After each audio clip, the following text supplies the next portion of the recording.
বিন্দু কাকে বলে? আচ্ছা, বিন্দু হচ্ছে যার দৈর্ঘ্য প্রস্থ উচ্চতা নেই। অর্থাৎ আমরা যদি একটু লক্ষ্য করি, এখানে আমি একটি চিত্র আঁকলাম। এই চিত্রে এই যে যেটি লম্বা তাকে আমরা বলি দৈর্ঘ্য, আর যেটি একটু খাটো তাকে আমরা বলি প্রস্থ। কিন্তু আপনি একটু লক্ষ্য করুন তো, এখানে এমন একটি বস্তু আছে যে এর কোনটি দৈর্ঘ্য, কোনটি প্রস্থ, কোনটি উচ্চতা কিছুই বোঝা যাচ্ছে না, কিন্তু বোঝা যাচ্ছে যে এখানে কিছু একটা জিনিসের অস্তিত্ব আছে। অর্থাৎ এর অবস্থান আছে কিন্তু দৈর্ঘ্য প্রস্থ উচ্চতা নেই। তাহলে বিন্দু হচ্ছে কি, যার দৈর্ঘ্য প্রস্থ উচ্চতা নেই কিন্তু অবস্থান আছে, তাকে কি বলে? বিন্দু বলে। আচ্ছা, যেহেতু এর দৈর্ঘ্য প্রস্থ উচ্চতা কিছুই নেই, তখন এই বিন্দুকে বলা হয় শূন্য মাত্রিক। অর্থাৎ যার শুধু দৈর্ঘ্য থাকবে তাকে বলা হয় একমাত্রিক, যার দৈর্ঘ্য প্রস্থ থাকবে তাকে বলা হয় দ্বিমাত্রিক, আর যার দৈর্ঘ্য প্রস্থ উচ্চতা থাকবে তাকে বলা হয় ত্রিমাত্রিক। যেহেতু বিন্দুর দৈর্ঘ্য প্রস্থ উচ্চতা নেই, অর্থাৎ এই বিন্দু হচ্ছে মাত্রাহীন, এর মাত্রা শূন্য, এর কোনো মাত্রা নেই। অর্থাৎ শূন্য মাত্রার সত্তা বলা হয় কাকে? বিন্দুকে। এখন আমরা একটু লক্ষ্য করি, রেখা কাকে বলে? রেখা হচ্ছে যে কোনো একটি বিন্দুর চলন পথ। বিন্দুর চলন পথকে রেখা বলে। অর্থাৎ বিন্দু যেই পথে চলে তাকে কি বলে? রেখা বলে। রেখা। এখন বিন্দু সোজা পথেও যাইতে পারে, বিন্দু এলোমেলো পথেও কি যাইতে পারে। যদি বিন্দু সোজা পথে যায় তখন তাকে আমরা বলবো সরল রেখা। তাকে আমরা কি বলবো? সরল রেখা। আর যদি বিন্দু আঁকা বাঁকা পথে যায় তখন তাকে আমরা কি বলবো? বক্ররেখা। অর্থাৎ রেখা হচ্ছে দুই ধরনের, সরল রেখা ও বক্ররেখা। আর রেখা কাকে বলে? রেখা হচ্ছে বিন্দুর চলন পথ। এখন আমরা শিখব রেখা, রশ্মি ও রেখাংশ কাকে বলে। রেখা, রেখা হচ্ছে যার দু প্রান্ত খোলা থাকবে, যার দুই প্রান্ত খোলা থাকবে। অর্থাৎ এর নির্দিষ্ট কোনো প্রান্ত বিন্দু নেই। যেহেতু এর নির্দিষ্ট কোনো প্রান্ত বিন্দু নেই, আপনি ইচ্ছা করলে এদিকেও বর্ধিত করতে পারবেন, ইচ্ছা করলে এদিকেও কি বর্ধিত করতে পারবেন, তখন তাকে আমরা কি বলবো? রেখা। তাহলে রশ্মি কাকে বলে? যার একটি প্রান্ত বিন্দু থাকবে এবং এক প্রান্ত উন্মুক্ত থাকবে। অর্থাৎ ইচ্ছা করলে আমরা এদিকে কি করতে পারবো? বর্ধিত করতে পারবো, তখন তাকে বলা হয় রশ্মি। আর রেখাংশ কি? রেখাংশ হচ্ছে রেখার অংশ, রেখার অংশ। অর্থাৎ রেখাংশের দুটি প্রান্ত বিন্দু থাকবে। রেখাংশের কয়টি প্রান্ত বিন্দু থাকবে? দুটি প্রান্ত বিন্দু থাকবে। তাহলে আমরা একটু লক্ষ্য করি, রেখা যার নির্দিষ্ট কোনো প্রান্ত বিন্দু নেই, রশ্মি যার নির্দিষ্ট একটি প্রান্ত বিন্দু থাকবে, রেখাংশ যার কয়টি প্রান্ত বিন্দু থাকবে? দুইটি প্রান্ত বিন্দু থাকবে। এখন আমরা শিখব কোন রেখাগুলোকে সমান্তরাল এবং কোন রেখাগুলোকে সমান ও সমান্তরাল রেখা বলা হয়। একটু লক্ষ্য করি, এখানে আমি দুইটি রেখা অঙ্কন করেছি। একটি রেখা হচ্ছে এ বি এবং অপর রেখাটি হচ্ছে সিডি। এখানে এ বি এবং সিডির এই বরাবর যে দূরত্ব এবং এই বরাবর যে দূরত্ব, এই দূরত্ব দুটি যদি সমান হয় তখন আমরা বলতে পারি কি? এ বি এবং সিডি পরস্পর সমান্তরাল। আমরা একটু লক্ষ্য করি, এখানে আমরা যদি স্কেলের সাহায্য নেই, চোখের দেখাও বলা যায় যে এখানে এ বি এবং সিডি, এখানে যতটুকু দূরত্ব এখানেও ঠিক ততটুকু দূরত্ব। আমরা একটু স্কেল দিয়ে মেপে দেখি। যেমন এখানে দূরত্বটি কতটুকু আছে? এখানে দূরত্বটুকু আছে প্রায় 3 সেন্টিমিটার। এখানে একটু লক্ষ্য করি, এখানে দূরত্বটুকু কত? প্রায় 3 সেন্টিমিটার। অর্থাৎ আমরা বলতে পারি যে এই এ বি এবং সিডি পরস্পর কি সমান্তরাল। কিন্তু একটু লক্ষ্য করি, এবি ঠিক যতটুকু লম্বা, সিডি কিন্তু তার থেকে একটু বড়। এবির থেকে যেহেতু সিডি বড়, তাহলে এক্ষেত্রে সমান নয়। তাহলে কি? এবি এবং সিডি পরস্পর সমান্তরাল কিন্তু সমান নয়। সেক্ষেত্রে আমরা কিভাবে লিখতে পারি? এবি সমান্তরাল সিডি। পরবর্তী রেখা দুটি একটু লক্ষ্য করি, এখানে আছে কি? এবি এবং সিডি। এবি এবং সিডির এই প্রান্ত বিন্দু দুটির দূরত্ব এখানে আছে প্রায় 3 সেন্টিমিটারের কাছাকাছি, এখানে আছে কত? তাও 3 সেন্টিমিটারের কাছাকাছি। অর্থাৎ এখানেও ঠিক যতটুকু দূরত্ব, এখানেও ঠিক ততটুকু দূরত্ব। তাহলে আমরা বলতে পারি কি? এবি এবং সিডি পরস্পর সমান্তরাল। এখানে একটু লক্ষ্য করি, এবি এর দৈর্ঘ্য, এখানে যেমন এবি এর দৈর্ঘ্য যদি আমরা একটু হিসেব করে নিই, এবি এর দৈর্ঘ্য এখানে আছে প্রায় 10 সেন্টিমিটার এবং সিডি এর দৈর্ঘ্য কত? 10 সেন্টিমিটার। তাহলে আমরা বলতে পারি যেহেতু এবি এর মধ্যবর্তী দূরত্ব, এবি এবং সিডি এর এই মধ্যবর্তী দূরত্ব দুটি সমান এবং এবির দৈর্ঘ্য ঠিক যতটুকু, সিডির দৈর্ঘ্য ঠিক ততটুকু, তখন আমরা বলতে পারি এ বি ও সিডি পরস্পর সমান ও সমান্তরাল। এ বি ও সিডি কি পরস্পর সমান, মানে লম্বায়ও সমান, এবং যেহেতু তাদের মধ্যবর্তী দূরত্ব সমান, তাহলে এরা দুটো কি পরস্পর সমান্তরাল। তখন আমরা লিখতে পারি এ বি ও সিডি পরস্পর সমান ও সমান্তরাল। তাহলে আমরা দুইটি টার্ম ব্যবহার করব, যখন তারা দৈর্ঘ্যে সমান হবে এবং মধ্যবর্তী দূরত্ব সমান হবে তখন আমরা বলবো সমান ও সমান্তরাল। আর যখন তাদের মধ্যবর্তী দূরত্ব সমান কিন্তু এদের যে দৈর্ঘ্য, এই দৈর্ঘ্য এবং এই দৈর্ঘ্য সমান নয়, তখন আমরা শুধু সমান্তরাল শব্দটি ব্যবহার করব। অর্থাৎ এই ক্ষেত্রে এ বি এবং সিডি পরস্পর সমান্তরাল, এই ক্ষেত্রে এ বি এবং সিডি পরস্পর সমান ও সমান্তরাল। এখন আমরা শিখব লম্ব কি। যেমন এখানে লক্ষ্য করি এবির উপরে সিডি একটি রেখা অবস্থিত, কিন্তু এই সিডি এবির উপরে এমনভাবে দণ্ডায়মান যে এই পাশের কোণ এবং এই পাশের কোণ, এই দুটি কোণের মান সমান। অর্থাৎ এই কোণের মানও 90 ডিগ্রি, এই কোণের মানও কত ডিগ্রি? 90 ডিগ্রি। অর্থাৎ এই সিডি এবির উপরে এমনভাবে দণ্ডায়মান যে এই কোণটির মানও 90 ডিগ্রি, এই কোণটির মানও কত ডিগ্রি? 90 ডিগ্রি। তাহলে এই ক্ষেত্রে আমরা বলতে পারি এই সিডি এই এবির উপরে লম্ব, অর্থাৎ সিডি লম্ব কার উপরে? এবি। ওকে, এখানে একটু লক্ষ্য করি, এক্ষেত্রে সিডি এই এবির উপরে কি লম্ব, যেহেতু এই কোণ এবং এই কোণ, এই দুটি কোণ পরস্পর কি সমান, এবং কোণ দুটির মান কত ডিগ্রি? 90 ডিগ্রি। এবং এই সিডি এই এবিকে সমান দুই ভাগে ভাগ করে, যেমন এডি এবং বিডি সমান কয় ভাগে ভাগ করে? দুই ভাগে। অর্থাৎ এক্ষেত্রে আমরা বলতে পারি এই সিডি এই এবি এর লম্ব সমদ্বিখণ্ডক। অর্থাৎ এই সিডি এবির উপরে একে তো লম্ব, আবার এই সিডি এবিকে সমান দুই ভাগে ভাগ করে, তাহলে সিডি হচ্ছে এবি এর লম্ব সমদ্বিখণ্ডক।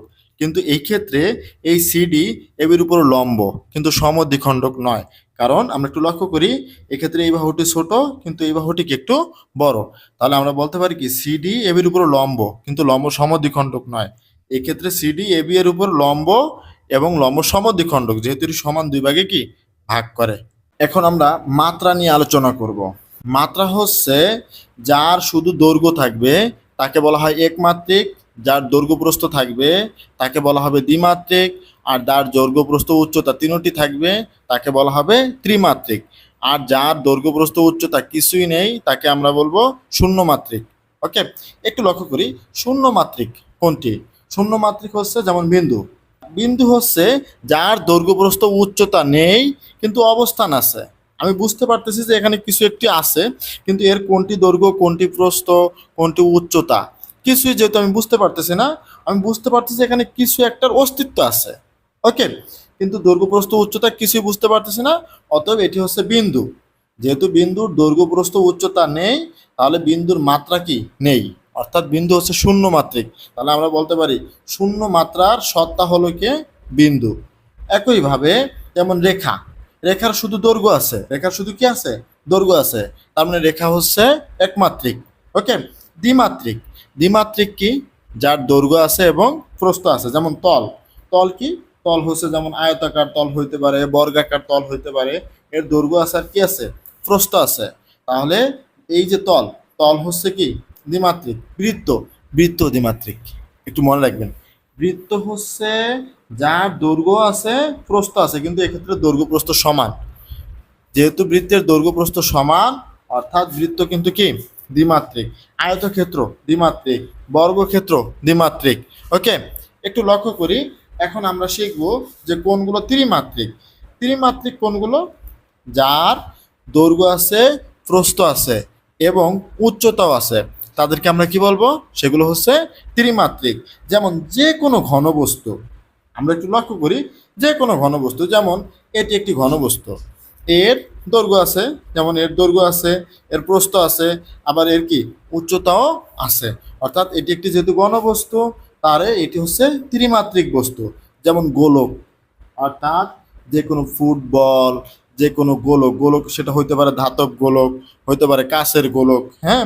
এক কথায় যেগুলো গোলাকার বস্তু, যেমন ফুটবল, মার্বেল, হ্যাঁ? ক্রিকেট বল, টেনিস বল, গোলক, এগুলো সব হচ্ছে ত্রিমাত্রিক।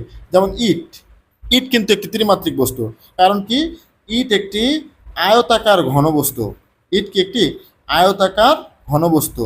এর দৈর্ঘ্য আছে, এটি হচ্ছে দৈর্ঘ্য, এটি হচ্ছে প্রস্থ, আর এটি হচ্ছে কি উচ্চতা। অর্থাৎ ইট একটি ত্রিমাত্রিক বস্তু। ওকে, যেমন পিরামিড, পিরামিডও কিন্তু ত্রিমাত্রিক বস্তু, যেহেতু এর দৈর্ঘ্য আছে, প্রস্থ আছে, উচ্চতা আছে। আবার ঘর, ঘরের দৈর্ঘ্য প্রস্থ উচ্চতা আছে, অতএব ঘরও কি একটি ত্রিমাত্রিক বস্তু। তাহলে আমরা একটু লক্ষ্য করি, এখানে কিছু নোট দেওয়া আছে। কোনো বস্তুর শুধু দৈর্ঘ্য থাকলে তা একমাত্রিক, দৈর্ঘ্য ও প্রস্থ থাকলে দ্বিমাত্রিক, দৈর্ঘ্য প্রস্থ ও উচ্চতা থাকলে তা ত্রিমাত্রিক, আর দৈর্ঘ্য প্রস্থ উচ্চতা কিছুই না থাকলে তা হচ্ছে শূন্য মাত্রিক। এখন আমরা বিভিন্ন আকৃতির কোণের সাথে পরিচিত হব। যেমন এখানে প্রথমে আমরা বলেছি সূক্ষ্মকোণ। সূক্ষ্মকোণ হচ্ছে কি? যে কোণের মান 90 ডিগ্রি থেকে ছোট, যে কোণের মান 90 ডিগ্রি থেকে ছোট তাকে বলা হয় সূক্ষ্মকোণ। যেমন এখানে একটি কোণ রেখেছি, এই কোণটির মান হচ্ছে 50 ডিগ্রি। যেমন একটি কোণ যদি হয় 70 ডিগ্রি, তাহলে এটিও কি একটি সূক্ষ্মকোণ। অর্থাৎ 90 থেকে ছোট হলে তাকে আমরা কি বলবো? সূক্ষ্মকোণ। যে কোণের মান 90 ডিগ্রি তাকে আমরা বলবো সমকোণ। যেমন এই ক্ষেত্রে আমরা যদি এর নামকরণ করে দেই এ বি সি, তাহলে এই বি কোণ, এই বি কোণের মান কত ডিগ্রি? 90 ডিগ্রি। যেহেতু এই কোণের মান 90 ডিগ্রি, তাহলে এটি কি একটি সমকোণ।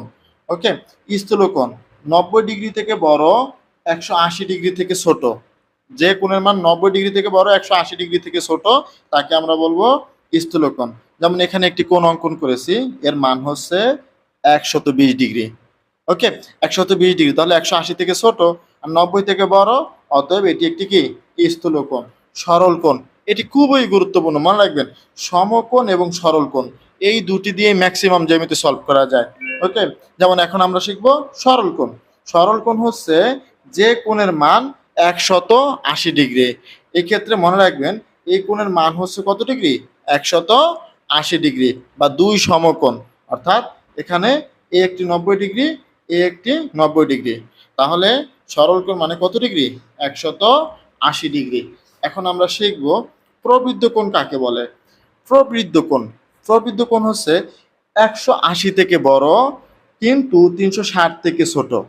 অর্থাৎ যে কোণের মান 180 থেকে বড়, 360 থেকে ছোট, তাদেরকে আমরা কি বলবো? প্রবৃদ্ধ কোণ।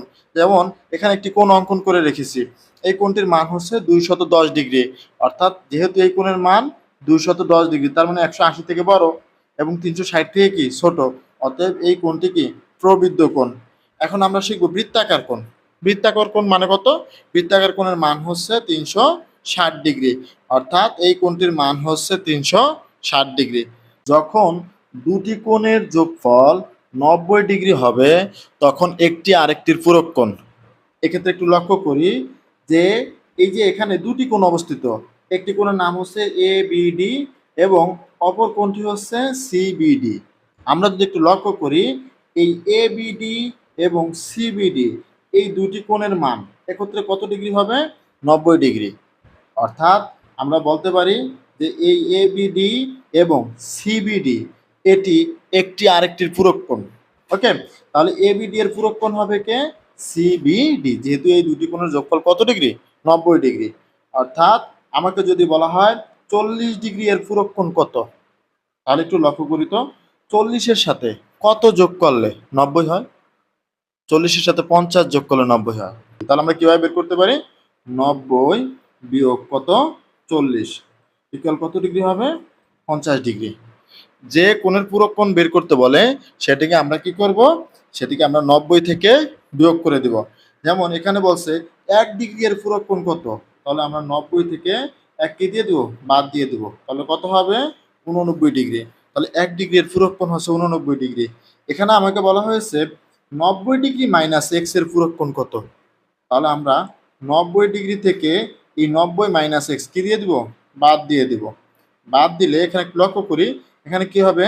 এখানে হবে, এখানে আছে কত? 90 মাইনাস, এখানে আছে কত? 90 মাইনাসে মাইনাসে প্লাস এক্স, প্লাস 90 এবং মাইনাস 90 কি কাটা যায়, তাহলে এখানে কি থাকবে?